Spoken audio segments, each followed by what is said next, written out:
Hi, good morning. Today, in this segment, I'm going to talk about slavery and racism. Many people think both of them are history. Now, today, we live with them. There are a lot of slaves around the world, and racism is persistent in our society. Discrimination is our way of life. Many people believe that racism and prejudice are things of the past in this country and in the world, that civil rights legislation and greater enlightenment have conquered discrimination. It is true that things have changed in the past 20 or 25 years, but it is also true that racism is still rampant both in this country and around the world.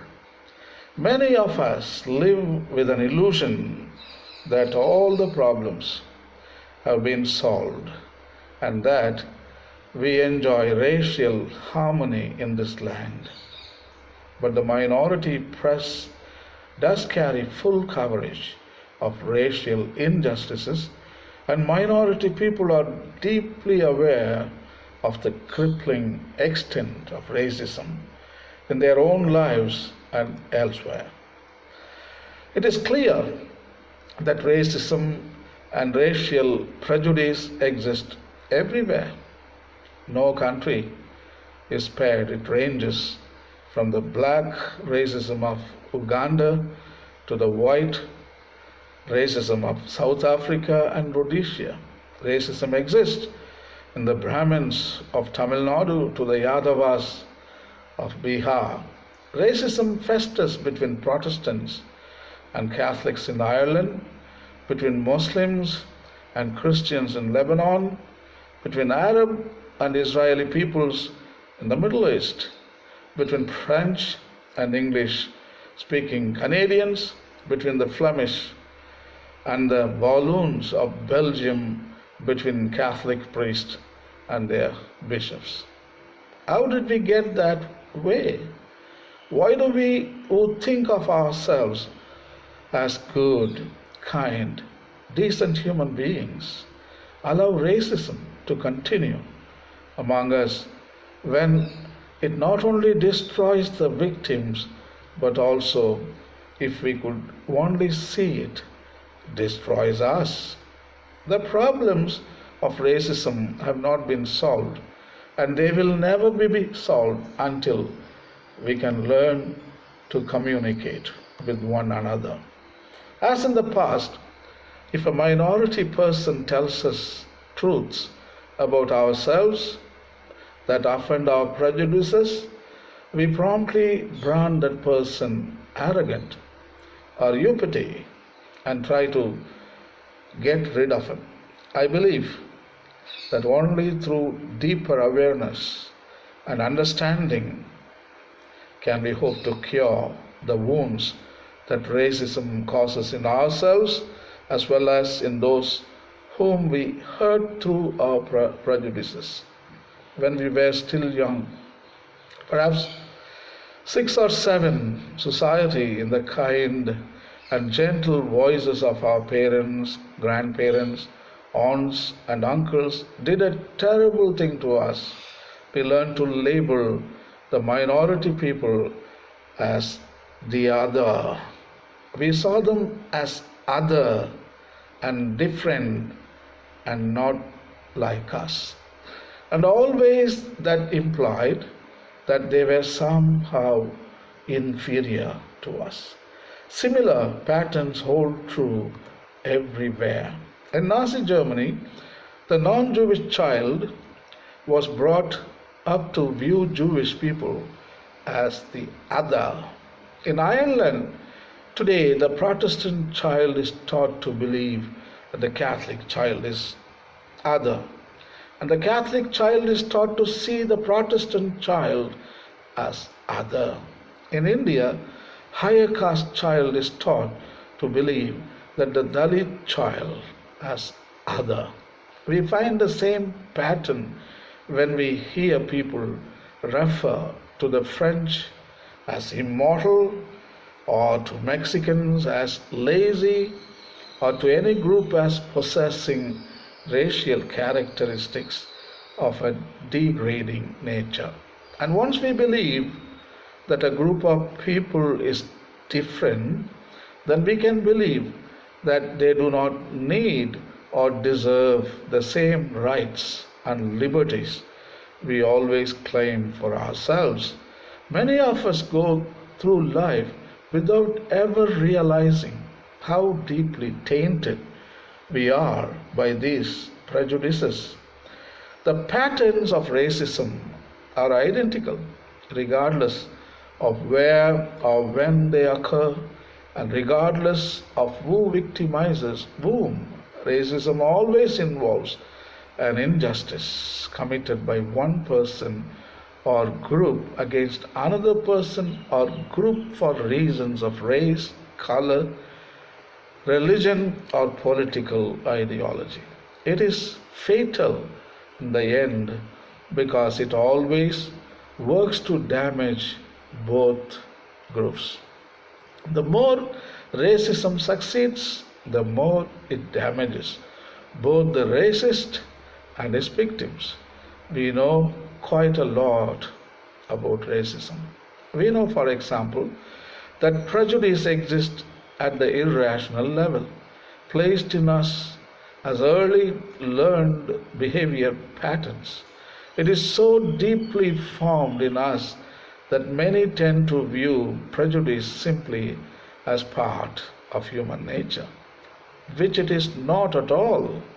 We also know that we could no longer blame racial injustice on the trash as we had always done in the past. We know that the world was full of people who are beautifully educated and who can handle reason superbly in every aspect of their existence except for a deeply held prejudice. When you approach people in this area of prejudice, their response tends to be immediate, emotional, and irrational. They seem impervious to scientific data. No, it isn't just the trash.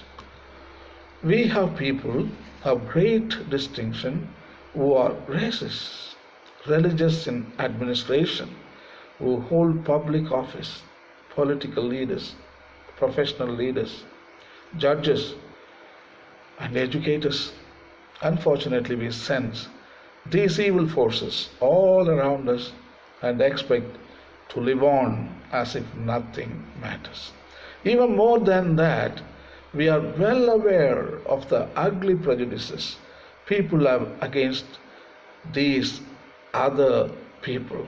People call them ugly names, kept them out of many places because of their race, ridiculed them because of their vulnerability, told them they could not make it in school or in society because they were not smart enough, and kept them out of seminaries and convents because they were not ethnically pure or holy enough to be there.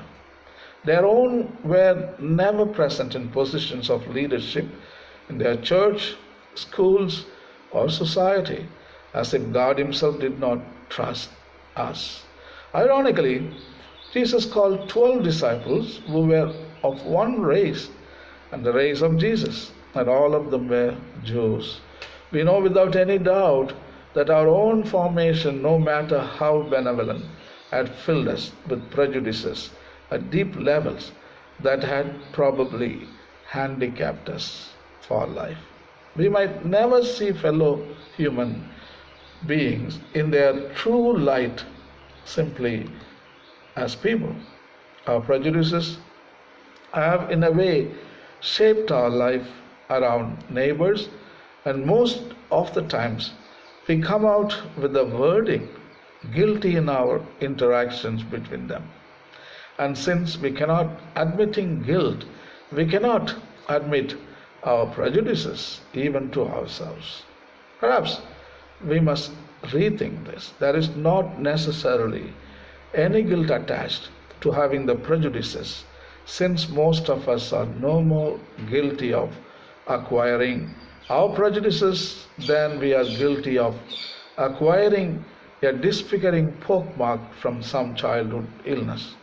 We got both when we were very young and before we could do anything to avoid them. But prejudice becomes a source of unspeakable guilt when we allow it to cloud our intelligence and to goad us into cooperating with unjust actions against other human beings. All men face the same fundamental human problems of loving, of suffering, of fulfilling human aspirations, and of dying. These are common denominators in all people of all cultures and all races and all ethnic categories. One of the truly tragic byproducts of racism is that it leads some people to make it more difficult for others to resolve these problems, and for no reason that makes any sense. Today, minority people can eat and sleep almost anywhere and can use unsegregated places in the church or in the cemeteries. But deeper problems of discrimination in employment, housing, schooling, banking, business, health services, churches, and courts remain massive and crippling. Such discrimination makes itself felt in thousands of subtle ways that the laws have not touched and probably cannot ever touch. So, minority people continue to bear the burdens of injustice which spring from a racism that goes largely uncorrected in most contemporary societies. But despite massive efforts to make this country live up to its promise of equal justice and equal opportunities for all, prejudice and discrimination continue to plague minority people as it does to this day. The prejudiced simply found ways to get around the civil right laws. The society expected the minority were to be docile servants of the dominant society. We in our hearts knew this was not right, and since many of the people who treated us as if we were inferior and unworthy apparently were good people, we could only attribute their ugliness towards us not as malice but as a result of a much deeper evil. In time, we would come to recognize this deeper evil as structural sin, as structural violence, which leads good people to do bad and horrible things while being convinced they are doing a right thing. It is this structural evil that distorts, confuses, sometimes even perverts our image and appreciation of others, of God, and worst of all, ourselves. It is this structural evil that blinds people from seeing the truth. Wasn't this exactly what happened to the good and holy people who condemned Jesus as diabolically possessed, as a blasphemer and a common criminal, while they were convinced they were speaking for God? Wasn't this the very sin of the world that Jesus came to demolish? The very structures of society, in a special way, the very hierarchy in an organized religion, which we are all familiar with, and that could not appreciate him and ultimately killed him. As a result, this kind of cheating, our country has gone from good solutions to poor solutions in many instances. Alienation and separation are the decrees towards minority. The first principle of racism is that you blame the victim. In Nazi Germany, Jewish people were blamed for everything that was wrong with the country, even their own Holocaust. The same holds true everywhere. What suppressed minorities the world over have learned is that the racism directed against them has little or nothing to do with what they do or fail to do. The discrimination against them does not depend on them, but on the political and economic climate as a whole. Today, the deepest frustration of minorities comes from this fact. They are being blamed for conditions which they in no way caused. This takes its terrible toll on all of us, on the very climate of human civilization. Why do people still cling to the prejudices that poison them as well as their victims? We ask this question again and again. What sense does it make to go on perpetrating a system that prevents fellow human beings from becoming fully functioning and fully contributing members of the society? Some people say it is human nature. These prejudices spring from those early learned behavior patterns in which the children of one culture learn to view the children of other cultures as different. This dehumanizes them by destroying their respect for the lives of those who appear to differ from them. Until we see this and learn to break the vicious cycle that it perpetuates, we have little hope for durable solutions. Understanding the cause of the problem is half the battle. Serious people now understand that the problems of racism need the best minds and the best attitudes of all people, the oppressor and the oppressed. Thank God, these people are cautiously opening up communications. Once more, the question keeps pounding within my head and in my heart. Who, humanly speaking, was Jesus of Nazareth, and why did God become this very particular, stereotypically marked human being in order to be the Savior of the world? What is the saving element of his earthly identity? After all, God is conquering and colonizing empires of this world, but through the marginal poor of the colonized peoples of the world. Yet, he did not convert the colonized into colonizers, but allowed them to initiate something new that would go beyond the categories of the colonizer and the colonized. Jean Lacroix, the great French philosopher of communications, has said that before we can authentically communicate with one another, we must first open ourselves to the other. I believe that we can truly dialogue with one another, we must perceive intellectually and then at the profoundest emotional level that there is no other.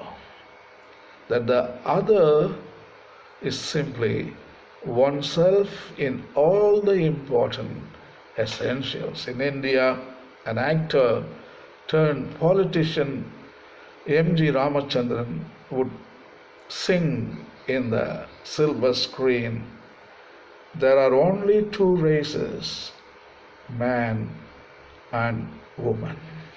Thank you.